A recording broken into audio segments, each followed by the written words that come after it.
देखो, आज के इस वीडियो के अंतर्गत हम क्लास 12th की जो वर्ल्ड पॉपुलेशन वाला चैप्टर चल रहा था वो कंप्लीट हो गया है।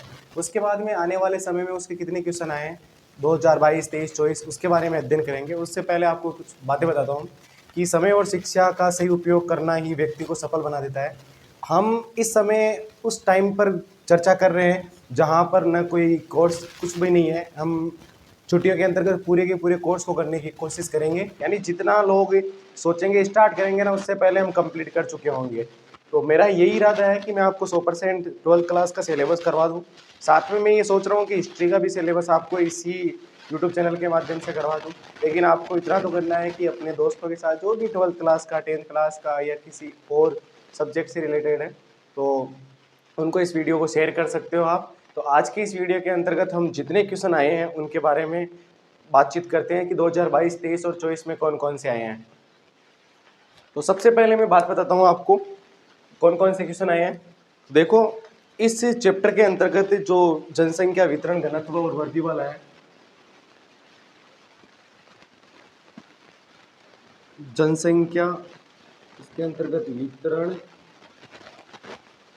घनत्व वृद्धि, ये अपना चैप्टर है। पहली बात तो मैं आपको चैप्टर कंप्लीट हो गया है, उसके बाद आपको जो बता रहा हूँ उसको इस अनुसार इसे लिख लेना है, जिसे मैं कह रहा हूँ समझना। तो सबसे पहले आपको टॉपिक में क्या लिखना है, जनसंख्या के बारे में लिखना है। जनसंख्या किसे कहते हैं उसके बारे में लिखना है। पहला पॉइंट समरी के रूप में आपको ऐसा लिख लेना है जिससे आपको याद रहे कि ये चीज़ें पढ़नी है हमें। उसके बाद में वितरण के बारे में लिखना है आपको, जनसंख्या वितरण। तीसरा टॉपिक घनत्व के बारे में कि जनसंख्या घनत्व क्या है। चौथा टॉपिक क्या है, वितरण को प्रभावित करने वाले कारक, वितरण को प्रभावित करने वाले कारक, ये लिख दिए। ये लिखने के बाद में आपको पांचवा टॉपिक लिखना है जनसंख्या घनत्व है। हो गया जनसंख्या घनत्व है। आपको लिखना है जनसंख्या वृद्धि, ध्यान रखना जनसंख्या वृद्धि। फिर छठवां टॉपिक लिखना है जनसंख्या वृद्धि की संकल्पनाएं हैं, ध्यान रखना ये टॉपिक लिखना है।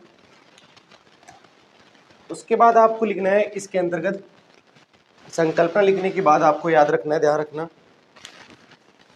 7 नंबर जो टॉपिक याद रखना वो याद रखना जनसंख्या वृद्धि के घटक, ध्यान रखना। घटक में आपको इस प्रकार से तीनों घटक लिखने हैं, जन्म दर, मृत्यु दर, इसके अलावा अगला घटक कौन सा है, प्रवास। ये लिख लिया। लिखने के बाद 7 नंबर 8 नंबर पर आपको क्या लिखना है इसके अंतर्गत, ध्यान रखना जनसंख्या वृद्धि को प्रभावित करने वाले कारक, प्रभावित करने वाले कारक, ये लिख लिया। ये लिखने के बाद आपको दो कारक लिखने हैं इस प्रकार से, एक लिखना है अपकर्ष कारक, दूसरा प्रतिकर्ष कारक। हर साल इनसे क्वेश्चन पूछा जाता है, ये थोड़ा सा ध्यान रखना है, इनको थोड़ा विशेष तौर पर पढ़ना है। हालांकि इसकी भी कुछ बातें मैं यहाँ नहीं लिख रहा हूँ, फिर मैं इंपॉर्टेंट बातें बता रहा हूँ।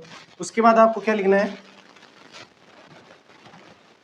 जननांकिकीय संक्रमण सिद्धांत, ये लिखना है। उसके बाद इसकी तीनों अवस्थाएं लिखनी है। 10 नंबर पर आपको जो टॉपिक लिखना है वो लिखना है जनसंख्या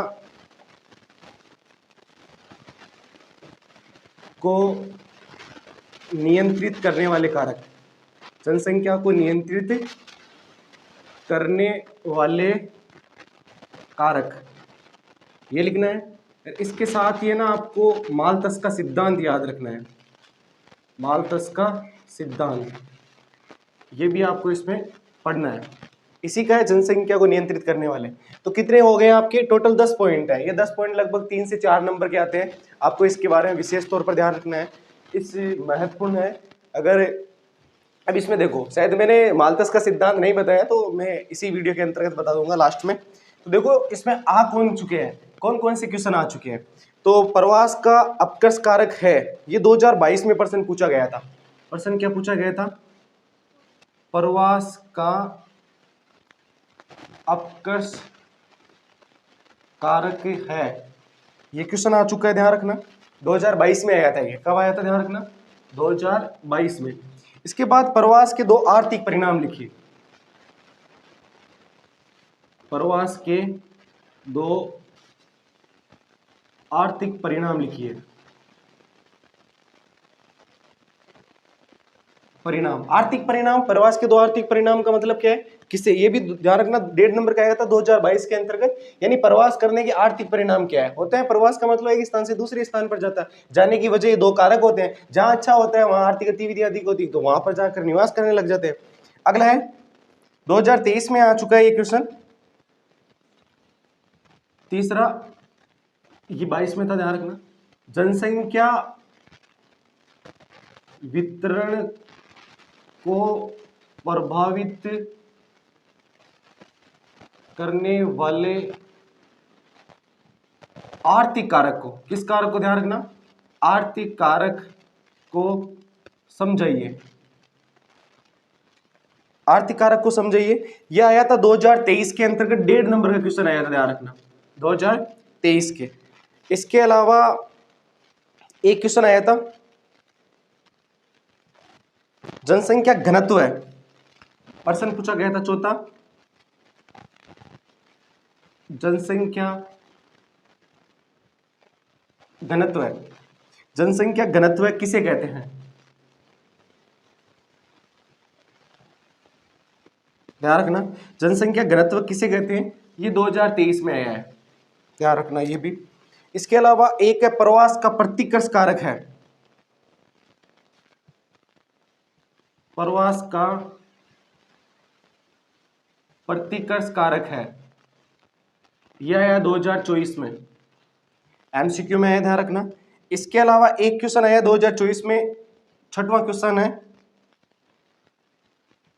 उद्गम स्थान के बारे में, यह आया था एमसीक्यू रिक्त स्थान वालों में आया था, ध्यान रखना। 2024 में उद्गम स्थान के बारे में पूछा गया था, लाइन दे दी, उद्गम स्थान किसे कहते हैं। आपको मैंने यही बताया था कि प्रवास करते वक्त, मैं यहां पर बता देता हूं आपको छोटा सा, देखो यही बता देता हूं, ये कारक लिख लिया होगा आपने।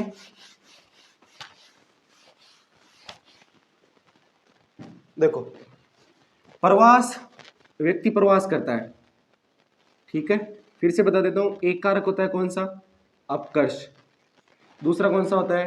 प्रतिकर्ष। प्रवास की वजह कौन से कारक बनते हैं? 2। ये कारण प्रवास को छोड़ने के लिए विवश करता है, छोड़ने के लिए, यानी ये है उद्गम स्थान। कौन सा स्थान है? यहां पर व्यक्ति पहुंचेगा, ये होगा कौन सा स्थान? गंतव्य स्थान, जहां पर व्यक्ति पहुंचेगा। उद्गम स्थान है, गंतव्य स्थान, ये कहलाएगा उत्प्रवास। क्या कहलाएगा? उत्प्रवास। जबकि ये कहलाएगा आप्रवास। आप्रवास का मतलब है नए स्थान पर जाना, नए स्थान पर जाना, शॉर्ट में सारा समझ लो ये। उत्प्रवास का मतलब है अपना जो स्थान है, मूल स्थान, मूल स्थान को छोड़ना, मूल स्थान को छोड़ना, ये क्या कहलाता है? ध्यान रखना, उत्प्रवास कहलाता है। तो ये है, इनसे हर साल क्वेश्चन पूछा जाता है, देख लो, इस बार भी आ गया और हम चर्चा करते हैं। देखो अगला क्वेश्चन है, जनसंख्या प्रवास क्या है? 7वां क्वेश्चन, जनसंख्या प्रवास क्या है?